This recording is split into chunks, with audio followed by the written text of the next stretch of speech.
हरे कृष्णा, राधे राधे। तो प्रिय भक्तजनों, आज हम सुनेंगे श्रीमद् भगवत महापुराण के अध्याय 2 का श्रवण करेंगे। और यदि आपने हमारे पहले अध्याय का श्रवण नहीं किया है तो प्लीज कृपया करके उनका भी श्रवण कीजिएगा। तुमेव माता च पिता तुमेव बंधु च सखा तुमेव विद्या द्रविणं तुमेव सर्वं मम देवा।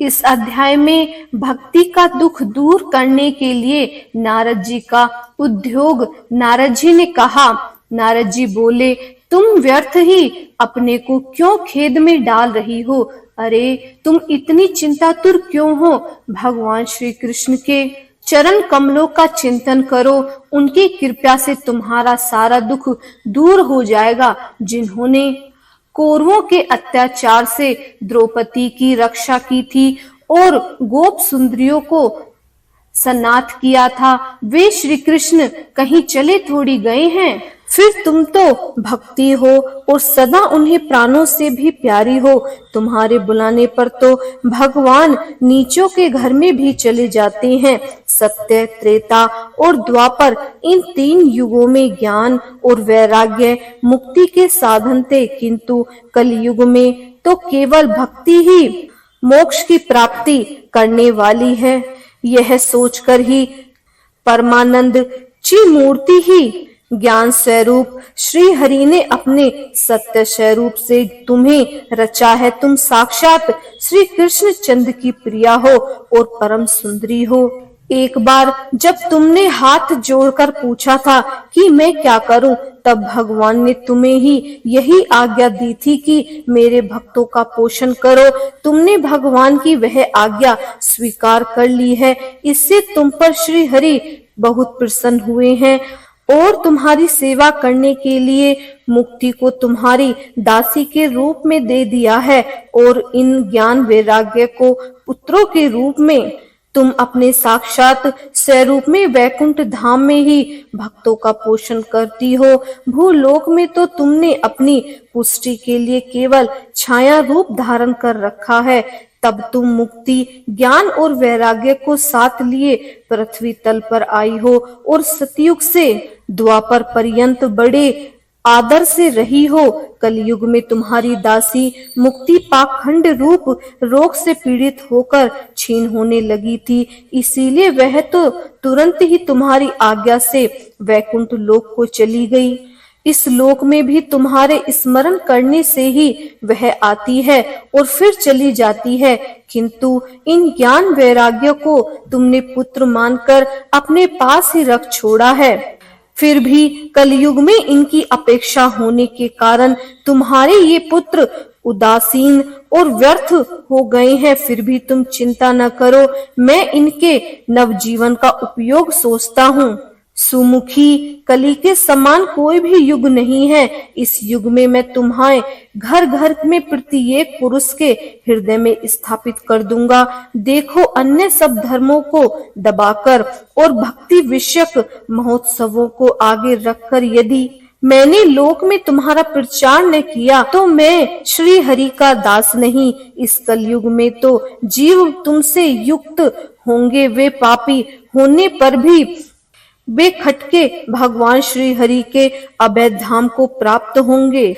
जिनके हृदय में निरंतर प्रेम रूपनी भक्ति निवास करती है, वे शुद्धांत करण पुरुष स्वप्न में भी यमराज को नहीं देखते। जिनके हृदय में भक्ति महारानी का निवास है, उन्हें प्रेत, पिशाच, यक्ष या दैत्य आदि स्पर्श करने में भी सामर्थ्य नहीं होते हैं। तप, वेदाध्ययन, ज्ञान और कर्म आदि किसी भी साधन में भगवान वश में नहीं किए जा सकते। वे केवल भक्ति से ही वशीभूत होते हैं।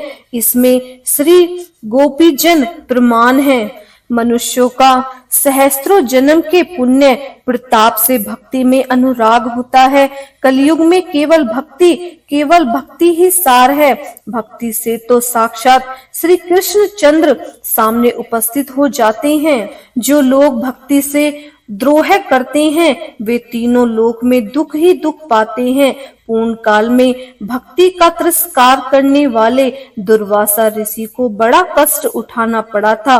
बस व्रत, तीर्थ, योग, यज्ञ और ज्ञान चर्चा आदि बहुत से साधनों की कोई आवश्यकता नहीं है, एकमात्र भक्ति ही मुक्ति देने वाली है। सूत जी कहते हैं, इस प्रकार नारद जी के निर्णय किए हुए अपने महात्म्य को सुनकर भक्ति के सारे अंग पुष्ट हो गए और वे उनसे कहने लगीं। भक्ति ने कहा, नारद जी आप धन्य हैं, आपकी मुझ में निश्चल प्रीति है। मैं सदा आपके हृदय में रहूंगी, कभी आपको छोड़कर नहीं जाऊंगी। साधो आप बड़े दयालु हैं, आपने क्षण भर में ही मेरा सारा दुख दूर कर दिया है, किंतु अभी मेरे पुत्रों में चेतना नहीं आई है। आप इन्हें शीघ्र ही सचेत कर दीजिए, जगा दीजिए। सूत जी कहते हैं, भक्ति के ये वचन सुनकर नारद जी को बड़ी करुणा आई और वे उन्हें हाथ से हिला डुला कर जगाने लगे। फिर उनके कान में पास मुंह रखकर जोर से कहा, ओ ज्ञान जल्दी जग उठो, ओ वैराग्य जल्दी जग पड़ो। फिर उन्होंने वेदाध्ययन, वेदांत घोष और बार बार गीता पाठ करके उन्हें जगाया। इससे वे जैसे कि तैसे बहुत जोर लगाकर उठे, किंतु आलस्य के कारण वे दोनों जबाई लेते रहे, नेत्र उघाड़कर देख भी नहीं सके। उनके बाल बगुलों की तरह सफेद हो गए थे, उनके अंग प्राय सूखे काठ के समान निस्तेज और कठोर हो गए थे। इस प्रकार भूख प्यास के मारे अत्यंत दुर्बल होने के कारण उन्हें फिर सोते हुए नारद जी को बड़ी चिंता हुई। वे सोचने लगे, अब मुझे क्या करना चाहिए। इनकी यह नींद और इससे भी बढ़कर इनकी वृद्धावस्था कैसे दूर हो। सोनक जी इस प्रकार चिंता करते करते वे भगवान का स्मरण करने लगे। उसी समय यह आकाशवाणी हुई कि मुने खेद मत करो, तुम्हारा यह उद्योग निस्संदेह सफल होगा। देव ऋषि इसके लिए तुम एक सत्कर्म करो, वह कर्म तुम्हें संत शिरोमणि महानुभाव बताएंगे। उस सत्कर्म का अनुष्ठान करते ही क्षण भर में इनकी नींद और वृद्धा अवस्था चली जाएगी तथा सर्वत्र भक्ति का प्रसार होगा। यह आकाशवाणी वहां सभी को साफ साफ सुनाई दी। इससे नारद जी को बड़ा विस्मय हुआ। वे कहने लगे कि मुझे तो इसका कुछ आशय समझ में नहीं आया। नारद जी बोले, इस आकाशवाणी ने भी गुप्त रूप में ही बात कही है, यह नहीं बताया कि वह कौन सा साधन किया जाए जिससे इनका कार्य सिद्ध हो जाए। वे संत न जाने कहाँ मिलेंगे और किस प्रकार उस साधन को बताएंगे। वह आकाशवाणी ने जो कुछ कहा है उसके अनुसार मुझे क्या करना चाहिए। सूत जी कहते हैं, शौनक जी जब ज्ञान वैराग्य दोनों को वहीं छोड़कर नारद मुनि वहां से चल पड़े और प्रत्येक तीर्थ में जा जाकर मार्ग में मिलने वाले मुनीश्वरों से वह साधन पूछने लगे। उनकी उस बात को सुनते तो सब थे, किंतु उसके विषय में कोई कुछ भी निश्चित उत्तर न देता। किन्हीं ने उसे असाध्य बताया तो कोई बोले इसका ठीक ठीक पता लगाना ही कठिन है। कोई सुनकर चुप रह गए और कोई तो अपनी अवज्ञा होने के भय से ही बात को टाल टाल कर खिसक जाया करते थे। त्रिलोक में महान आश्चर्यजनक हाहाकार मच गया। लोग आपस में कानाफूसी करने लगे। भाई, जब देव ध्वनि, देवांत घोष और बार बार गीता पाठ सुनने पर भी भक्ति, ज्ञान और वैराग्य ये तीनों नहीं जगे या जगा सके तो अब और क्या उपाय रह गया है। स्वयं योगी राज नारद को भी इसका ज्ञान नहीं है, उसे दूसरे संसारी लोग कैसे बता सकते हैं। इस प्रकार जिन जिन ऋषियों से इनके विषय में पूछा गया उन्होंने निर्णय करके यही कहा कि यह बात दुस्साध्याय ही है।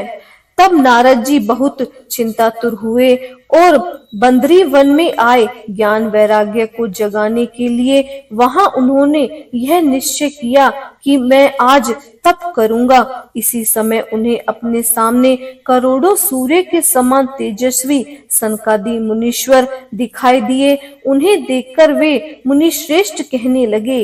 नारद जी ने कहा, महात्माओं, इस समय बड़े भाग्य से मेरा आप लोगों के साथ समागम हुआ है।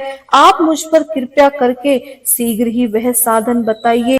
आप लोग सभी बड़े योगी, बुद्धिमान और विद्वान हैं। आप देखने में 5-5 वर्ष के बालक से जान पड़ते हैं, किंतु हैं पूर्वजों के भी पूर्वज। आप लोग सदा वैकुंठ धाम में निवास करते हैं, निरंतर हरि कीर्तन में तत्पर रहते हैं, भगवत लीला अमृत का रस स्वादन कर सदा उसी में उन्मत्त रहते हैं और एकमात्र भगवत कथा ही उसके जीवन का आधार है।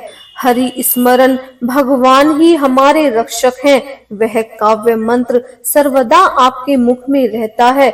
इससे काल प्रेरित वृद्धावस्था भी आपको बांध नहीं सकती। पूर्ण काल में आपके भ्रू भंग मात्र से भगवान विष्णु के द्वारपाल जय और विजय तुरंत पृथ्वी पर गिर गए थे और फिर आपकी ही कृपा से वे पुनः वैकुंठ लोक में पहुंचे। धन्य है इस समय आपका दर्शन बड़े सौभाग्य से हुआ है। मैं बहुत दीन हूँ और आप लोग स्वभाव से ही दयालु हैं, इसीलिए मुझ पर आपको अवश्य कृपा करनी चाहिए। बताइए, आकाशवाणी ने जिसके विषय में कहा है वह कौन सा साधन है और मुझे किस प्रकार उसका अनुष्ठान करना चाहिए? आप उसका विस्तार से वर्णन कीजिए। भक्ति, ज्ञान और वैराग्य को किस प्रकार सुख मिल सकता है और किस तरह इनकी प्रेम पूर्वक सब वर्णों में प्रतिष्ठा की जा सकती है? सनकादि ने कहा, देव ऋषि, आप चिंता न करें, मन में प्रसन्न हो। उनके उद्धार का सरल उपाय पहले से ही विद्यमान है। नारद जी, आप धन्य हैं। आप विरक्तों के शिरोमणि हैं, श्री कृष्ण दास के शाश्वत पथ प्रदर्शक एवं भक्ति योग के भास्कर हैं। आप भक्ति के लिए जो उद्योग कर रहे हैं वह आपके लिए और आश्चर्य की बात नहीं समझनी चाहिए। भगवान के भक्तों के लिए तो भक्ति ही सम्यक स्थापना करना सदा उचित ही है। ऋषियों ने संसार में अनेकों मार्ग प्रकट किए हैं, किंतु वे सभी कष्ट साध्य हैं और प्रमाण में प्राय स्वर्ग की ही प्राप्ति कराने वाले हैं। अभी तक भगवान की प्राप्ति कराने वाला मार्ग तो गुप्त ही रहा है। उनका उपदेश करने वाला पुरुष प्राय भाग्य से ही मिलता है। आपको आकाशवाणी ने जिस सत्कर्म का संकेत किया है उसे हम बतलाते हैं। आप प्रसन्न और समाहित चित्त होकर सुनिए। हरे कृष्णा, राधे राधे। इसके आगे का श्रवण हम आने वाले अध्याय में करेंगे। यदि आपको हमारी ये कथाएं अच्छी लग रही हैं तो प्लीज हमारे चैनल को सब्सक्राइब कीजिए, लाइक कीजिए और इस वीडियो को ज्यादा से ज्यादा शेयर कीजिए और कमेंट्स में सिर्फ हरे कृष्णा लिखना ना भूलिएगा।